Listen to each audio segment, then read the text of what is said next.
श्री स्वामी समर्थ. आजच्या व्हिडिओमध्ये तुम्हा सर्वांचं खूप खूप स्वागत. 2 ऑक्टोबरला आहे दसरा आणि आजच्या दिवशी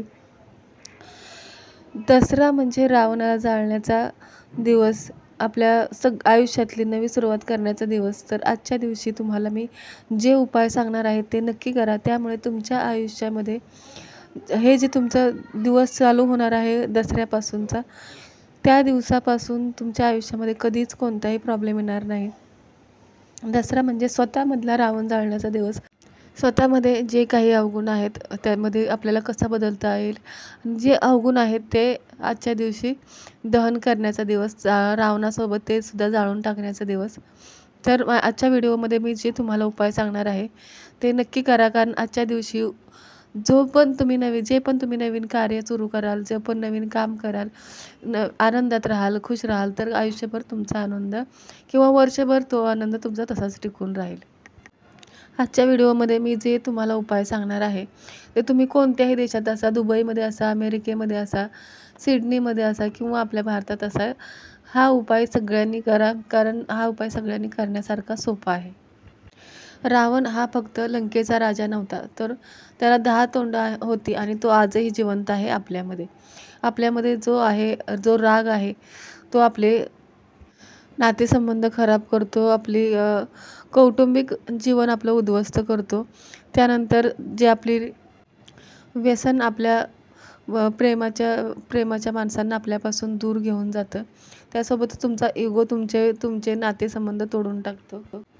घाबरणं, जे आपले स्वप्न असतात ते आपल्याला बघू देत नाही. कोणत्याही गोष्टीची भीती ही आपल्याला पुढे जाण्यापासून रोखत असते, आपले मार्ग बांधून टाकत असते. द्वेष असतो आपल्या मनामध्ये, त्यामुळे आपण इतरांचं सुख बघू शकत नाही किंवा आपण सुद्धा खुश राहू शकत नाही. दुसऱ्याचा द्वेष करण्यातच आपला वेळ वाया जातो. त्यानंतर कृतज्ञ व्यक्ती असतात हे कधीच संतुष्ट होत नाहीत, म्हणजे त्यांच्या जे लालची असतात त्यांना कधीही संतुष्टी मिळत नाही, त्यांचं कधीही समाधान होत नाही. आळस असतो आपल्यामध्ये, तो आळस आपल्या ज्या नवीन नवीन संधी येत असतात त्या गमावून टाकतो, म्हणजे त्याचा उपयोगच करून घेत नाही. त्यामुळे आळस हा सुद्धा आपला शत्रू आहे. त्यानंतर शंका, मनामध्ये शंका येणं किंवा कोणत्याही आपल्या प्रिय व्यक्तीबद्दल शंका असणं, हे सुद्धा आपल्या नातेसंबंधांमध्ये किंवा आपला विश्वास खाऊन टाकणारी ही शंका ही अशी गोष्ट आहे. संवेदनशीलता म्हणजे एखाद्यावर जास्त अवलंबून असणं, ही सुद्धा आपल्यामधली एक कमजोरीच आहे. त्यामुळे आपल्या मनामध्ये फक्त दुःखाची भावना राहते. त्यामुळे अटॅचमेंट कोणासोबतही असो, मग ती आपल्याला त्याचा परिणाम दुःखातच होतो. इन्सिक्युरिटी म्हणजे भीती असते आपल्या मनामध्ये, की जर आपलं लग्न झालं असेल किंवा आपलं जर कोणी पार्टनर असेल तर तो आपल्याला सोडून जाईल की नाही, याची भीती मनामध्ये सतत राहते. किंवा कोणतीही गोष्ट एखादी करत असतो आपण, तेव्हा आपल्याला इन्सिक्युअर वाटत असतं की हे होईल की नाही. त्याच्यामुळे हे सगळे ज्या मी आता सांगितले तुम्हाला, हे आजार आहेत किंवा हे ज्या काही अवगुण आहेत ते आपल्यामध्येच आहेत आणि तीच आहेत रावणाची 10 तोंड.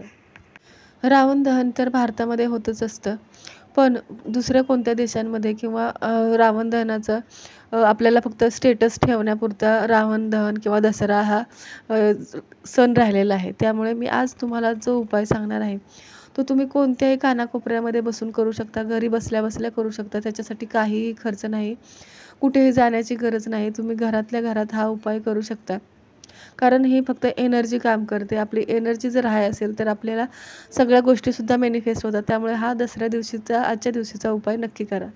या उपायासाठी तुम्हाला फक्त स्वतःवरचा विश्वास, या उपायावरचा विश्वास आणि स्वतःची श्रद्धा, या 2 गोष्टींची आवश्यकता आहे. तर या उपायासाठी तुम्हाला काय करायचं आहे, तुम्हाला घ्यायचं आहे एक चौकोनी कागद. चौकोनी घ्या, वहीचं एक पान घ्या, व्हाईट कलरचं, रेषा असतील तरीही चालेल. त्यानंतर तुम्हाला त्याच्यावरती ब्ल्यू पेनाने काय करायचं आहे, ब्ल्यू पेनाने तुमच्या आतमध्ये जे काही चुकीच्या गोष्टी आहेत, तुम्हाला कोणतं व्यसन आहे, कोणता त्रास आहे, तुमच्यामध्ये खूप राग आहे किंवा कोण तुम्हाला त्रास देते, ज्या काही तुमच्या आयुष्यामध्ये चुकीच्या घटना आहेत किंवा तुम्हाला ज्या कोणत्या गोष्टी आयुष्यामध्ये तुम्हाला त्रास देत आहेत, त्या सगळ्या गोष्टी तुम्ही त्यामध्ये लिहून काढा. 10 असू द्या किंवा 10च्या वरती असतील तरीसुद्धा चालेल. त्यानंतर जर तुम्हाला हे लिहिता येत नसेल तर तुम्ही ते हृदयाशी पकडून तुमच्या मनामध्ये ज्या कोणत्याही गोष्टी आहेत त्या त्या कागदामध्ये गेलेल्या आहेत. ते सगळे माझे अवगुण आहेत, ज्या मला त्रास देणाऱ्या गोष्टी आहेत, या सगळ्या या कागदामध्ये सामावलेल्या आहेत असा विचार करा. आणि या कागदाचं तुम्हाला 10 वेळा फोल्ड करायचं आहे, 10 वेळा घडी घालायची आहे. घडी घातल्यानंतर एक वाटी घ्या, घरामधलंच एखादं भांडं घ्या आणि त्या भांड्यामध्ये तुम्हाला काय करायचं आहे, हा कागद घ्यायचा आहे आणि हा हा उपाय तुम्ही दिवसभरामध्ये कधीही करू शकता. त्या कागदाला भांड्यामध्ये माचीसने किंवा मेणबत्तीने तुम्हाला तो कागद जाळून टाकायचा आहे. हा कागद जळत असताना तुम्हाला मनामध्ये विचार करायचा आहे की माझ्या आतला 10 तोंडाचा रावण आता भस्म झालेला आहे आणि माझ्यामध्ये कोणताही अवगुण आता शिल्लक नाही किंवा कोणतीही गोष्ट त्रास देणारी आहे ती माझ्या आयुष्यामधून सगळ्या गोष्टी निघून गेले, कोणतीही गोष्ट माझ्या आयुष्यामध्ये नाही आहे. आता पुढचा उपाय तुम्हाला करायचा आहे समृद्धीसाठी, प्रगतीसाठी आणि आयुष्यात येणाऱ्या नव्या मार्गांसाठी, सुखासाठी, समाधानासाठी. तर काय करायचं आहे आपल्याला, गुलाबाच्या फुलाच्या 10 पाकळ्या तुम्हाला घ्यायच्या आहेत. जर तुम्हाला पाकळ्या मिळत नसतील किंवा तुम्हाला बाहेर जाणं शक्य नाही आहे तर तुम्ही काय करायचं आहे, लाल कागदाचे 10 तुकडे घ्यायचे आहेत आणि त्याच्यावरती आरोग्य, पैसा, समृद्धी, सुख, शांती, समाधान, त्याच्यासोबतच कुटुंब, विजडम म्हणजे प्रगती, असे 10 जे तुमचे इच्छा आहेत, जे तुम्हाला पाहिजे, पैसा, त्याच्यानंतर प्रेम, हे सगळ्या 10 ज्या गोष्टी आहेत त्या तुम्हाला त्याच्यावरती लिहायच्या आहेत. आणि ह्या एका भांड्यामध्ये तुम्हाला स्वच्छ भांड्यामध्ये देव्हाऱ्यासमोर ठेवायचे आहेत. एक एक करून ते बोलत बोलत त्या भांड्यामध्ये टाकायचं आहे. ते देव्हाऱ्यासमोर आपल्या ठेवायचं आहे, देव्हाऱ्यामध्ये ठेवायचं आहे. त्यानंतर त्या बाजूला तुम्हाला तुपाचा दिवा लावायचा आहे. त्यानंतर त्या दिव्याजवळ बसून तुम्हाला रावण समाप्त, विजय आरंभ असं एकदा बोलायचं आहे. एकदा बोलल्यानंतर तुम्हाला नमस्कार करून दुसऱ्या दिवशी सकाळी त्या गुलाबाच्या पाकळ्या तुम्हाला बाहेर कुठेही टाकायच्या आहेत. झाडाखाली टाका किंवा पाण्यामध्ये विसर्जित किंवा कुठेही तुम्ही टाकू शकता. त्या मोकळ्या आकाशाखाली कुठेही तुम्ही टाकू शकता. टाकल्यानंतर त्याची एनर्जी निसर्गामध्ये पसरून तुम्हाला त्याचा ब्लेसिंग्स मिळतील. त्यानंतर पुढचा उपाय तुम्हाला करायचा आहे, एक ग्लास घ्यायचा आहे. स्टीलचा घ्या, काचेचा घ्या. काचेचा अवेलेबल जर नसेल तर स्टीलचा ग्लाससुद्धा चालेल. त्यानंतर त्या ग्लासामध्ये पाणी भरायचं आहे. पाणी भरलेला तो ग्लास तुमच्या गॅलरीमध्ये जर चंद्र दिसत असेल तर त्या चंद्राच्या प्रकाशाखाली 10 मिनटं ठेवायचं आहे किंवा टेरेसवर ठेवा. फक्त त्याला एखाद्या कापडाने झाकून ठेवा. जर तुम्ही टेरेसवर ठेवत असाल तर त्याला एखाद्या कापडाने झाकून ठेवा आणि 10 मिनटं चंद्राच्या प्रकाशाखाली ठेवल्यानंतर त्या ग्लासामध्ये काढून तो ग्लास उघडून नंतर तुम्हाला त्या ग्लासामध्ये बघून तुमच्या सगळ्या इच्छा बोलायच्या आहेत आणि त्या इच्छा माझ्या पूर्ण झालेल्या आहेत असं इमॅजिन करून त्याच्यामधलं एक एक घोट पाणी प्यायचं आहे. या उपायाने नक्कीच तुमची इच्छा पूर्ण होईल.